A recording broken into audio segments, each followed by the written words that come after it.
ఎందుకోసం వస్తుంది కేసీఆర్ గారికి అవినీతి మరక ఎవరి వల్ల అంటింది అలా? అది ఆలోచన చేసుకోవాలి కదా మనం కూడా. కొంతమంది కేసీఆర్ గారి పక్కన ఉన్నటువంటి వాళ్ళు కేసీఆర్ గారి పేరు చెప్పుకొని అనేక రకాలుగా లబ్ధి పొంది వారు చేసినటువంటి అనేక చెత్త పనుల వల్ల ఇవాళ కేసీఆర్ గారి పేరు బద్నామయ్యే పరిస్థితి వచ్చింది. అయినా మళ్ళీ వాళ్ళనే మోస్తాం, అయినా మళ్ళీ వాళ్ళనే ముందుకు తీసుకెళ్తామని అనుకుంటే పార్టీ ఎట్లా ముందటికి పోతుంది? ఒక బిడ్డగా నిజంగా నేను బాధపడతా ఉన్నాను. ఇవాళ 5 సంవత్సరాలు ఇరిగేషన్ మంత్రిగా చేసినటువంటి హరీష్ రావు గారిది మేజర్ పాత్ర లేదా దీంట్లో? అందుకే కదా కేసీఆర్ గారు వారిని సెకండ్ టర్మ్లో తప్పించిండ్రు. ఈ మొత్తం కాళేశ్వరం ఎపిసోడ్లో కేసీఆర్ గారికి మరక అంటిందంటే 2-3 వ్యక్తులు కారణం. మాజీ రాజ్యసభ సభ్యుడు ఒకలైతే, హరీష్ రావు గారు ఒకలైతే, మేఘా కృష్ణారెడ్డి గారు ఇంకోటి, మేఘానో బోగానో ఏదో. ఈరోజు మన తెలంగాణ రాష్ట్ర సమితి అధ్యక్షుడు కల్వకుంట్ల చంద్రశేఖరరావు గారు నిధులు, నియామకాలు, నీళ్లు వీటిపై పోరాటం చేసి తెలంగాణను సాధించుకోవడం జరిగింది. సాధించుకున్న తెలంగాణలో నా రాష్ట్ర ప్రజలు సుభిక్షంగా ఉండాలి, మరి పంటలు సస్యశ్యామలంగా పండాలి, నీళ్ళ విషయంలో నేను పోరాడి తెచ్చుకున్న తెలంగాణలో రైతులందరూ కూడా సుభిక్షంగా ఉండాలి, మరి ఎలాంటి నీటి ఎద్దడి లేకుండా ఉండాలనే ఒక ఏకైక లక్ష్యంతో అపర భగీరథుని లెక్క మరి ఈరోజు కాళేశ్వరం ప్రాజెక్టును కడితందుకోసం రూపకల్పన చేసి ఎంతోమంది మేధావులతోటి ఎన్నో సంవత్సరాలుగా తరబడి చర్చలు చేసి మరి కాంగ్రెస్ ప్రభుత్వం గత ఉమ్మడి రాష్ట్రంలో చేసిన అన్యాయానికి మరి ఆ రోజు నీళ్ళ విషయంలో మరి పంటలు పండక తెలంగాణ ప్రజలందరూ కూడా మరి ఆంధ్ర పోయి నాట్ల కోసం అక్కడ కూలీలుగా పనిచేసిన దాఖలాలు ఉన్నాయి. దాన్ని ఈరోజు మరి తెలంగాణ సాధించుకున్న తర్వాత ఒక కాళేశ్వరం లాంటి ప్రాజెక్టును కట్టుకుంటేనే మరి ఇక్కడ సస్యశ్యామలంగా ఉంటుంది, మరి ప్రాజెక్టు నిర్మాణం చేసుకోవాలి, మరి గోదావరి నీళ్ళని కూడా వృధాగా ఆంధ్ర వలసవాదులకు పోతాననే ఒక ఏక లక్ష్యంతో ఆ యొక్క ప్రాజెక్టును మొదలుపెట్టడం జరిగింది. 3 ప్రాజెక్టులు 300 పిల్లర్లు కడితే అందులో ఒక్క పిల్లర్ కుంగితే దాన్ని రిపేర్ చేయలేక, ఆ రిపేర్ చేయకపోవడం వల్ల ప్రకృతి వైపరీత్యాల వలన మరి పక్కనున్న పిల్లలు కూడా దాని డ్యామేజ్ జరగడం జరిగింది. మొన్నటికి మొన్న మరి ఇక్కడ జరిగిన విషయాలు మనం చూడాలి. పోయిన సంవత్సరం మహిబాద్ ప్రాంతంలోనే మరి నీళ్లు బ్రహ్మాండంగా వరదలు వచ్చి మరి ఇక్కడ పెద్ద బ్రిడ్జిని మరి ఒక ప్రకృతి వైపరీత్యాల వల్ల ఆ బ్రిడ్జిని అమాంతం లేకపోయి పక్కన పెట్టింది. మరి ఇక్కడ మన ములకలపల్లి దగ్గర అంటే ప్రకృతి వైపరీత్యాలు జరిగినప్పుడు ఇట్లాంటి ఎక్కడో కాడ ఒక్క పిల్లర్ గుంగితే దానికి ఒక కాళేశ్వరం ప్రాజెక్టు మీద అవినీతి జరిగిందని మరి గగ్గోలు పెట్టుకుంటున్న ఈరోజు మన తెలంగాణ రాష్ట్ర ముఖ్యమంత్రి మరి రేవంత్ రెడ్డి గారు కేవలం ఆయన 2 సంవత్సరాలలో అభివృద్ధి చేయడం మానిపోయి మరి ఈరోజు ఆయన కేవలం తెలంగాణ రాష్ట్ర సమితి మీద, కేసీఆర్ మీద, హరీష్ రావు మీద మరి ఒక నిందలేసి ఒక కమిషన్ వేసి మరి అపనిందన పాలు చేయాలనే ఒక అభద్రతా భావంతో అతని యొక్క పదవిని దక్కించుకోవడం కోసం ఈరోజు సీనియర్ లీడర్ అయినటువంటి కాంగ్రెస్ నాయకులందరూ కూడా ఆయన మీద అవిశ్వాస తీర్మానం పెడుతుంది రెడీగా. అయితే ఆడ రాహుల్ గాంధీ యొక్క మెప్పులు పొందుతందుకోసం కేవలం మరి ఏకైక ముఖ్యమంత్రి మరి మాజీ ముఖ్యమంత్రి కేసీఆర్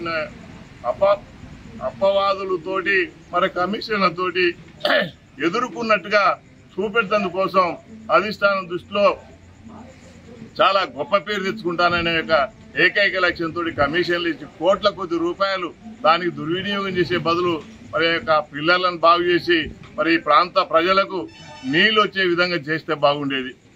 మొన్నటికి మొన్న ఎండలు కొట్టి చెరువులన్నీ ఎండిపోయి దీనస్థితికి వచ్చిన పరిస్థితుల్లో మరి ప్రకృతి కనికరించి ఈరోజు వర్షాలు పడడంతో రైతులు నాట్లేశారు.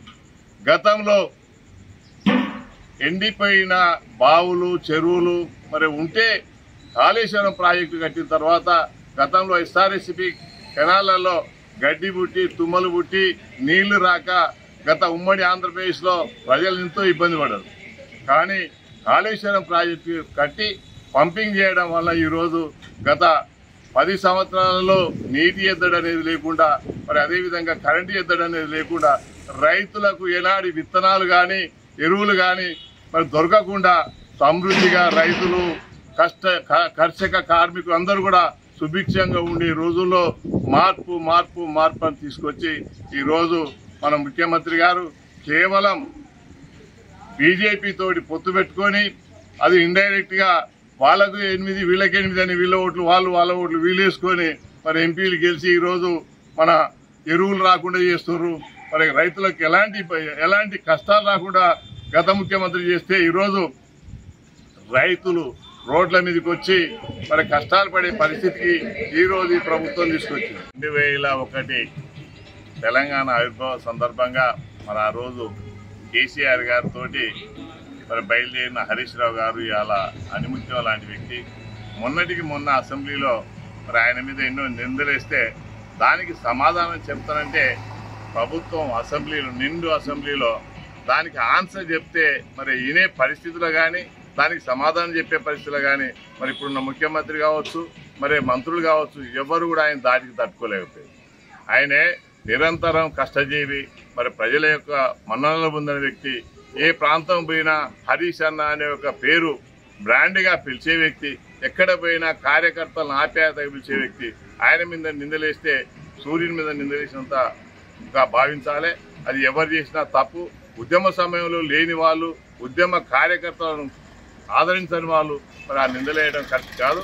కాకపోతే 2018 తర్వాత కొంతమంది ఎమ్మెల్యేలు ఎవరో అవినీతి పనులు అయితే దాన్ని ప్రభుత్వం ఈరోజు కాంగ్రెస్ ప్రభుత్వం మరి కొండంతలుగా చూపెట్టి దాన్ని బాగా గ్లోబల్ ప్రచారం చేసి మరి ఈరోజు ప్రభుత్వం పడిపోయింది తప్ప ఓటు బ్యాంకులో కానీ కార్యకర్తలలో కానీ కేసీఆర్ గారి మీద కానీ కేసీఆర్ కుటుంబం మీద కానీ ఇంత మచ్చ లేకుండా చూసుకోవాల్సిన బాధ్యత ప్రతి కార్యకర్తకు ఉంది. కార్యకర్తలు ఈరోజు మరి కేసీఆర్ని నమ్ముకున్నారు తప్ప కేసీఆర్ బీఆర్ఎస్ పార్టీ తప్ప ఈరోజు కాంగ్రెస్ పార్టీ మరి ఇప్పటికిప్పుడు ఎలక్షన్స్ పెడితే బీఆర్ఎస్ పార్టీ బ్రహ్మాండమైన మెజార్టీతో గెలుస్తుంది. వాళ్ళు తట్టుకునే దమ్ము ధైర్యం ఈరోజు బీజేపీ కాంగ్రెస్కి లేదు. వీళ్ళిద్దరు కూడా కూడబలుకొని మరి బీఆర్ఎస్ పార్టీని బదనం చేయాలనే ఏకైక లక్ష్యంతో కమిషన్లు వేస్తుంది తప్ప ఇక వేరే ఏమి కాదు అని మరి ఘంటాపదంగా చెప్తున్నాం. కుటుంబంలో ఏదన్నా కష్టాలు వచ్చినప్పుడు ఒక యూనిట్గా పోవాలి తప్ప మరి ఒకరి మీద ఒకరు నిందలేసుకొని అబాస్పాలు కావద్దు.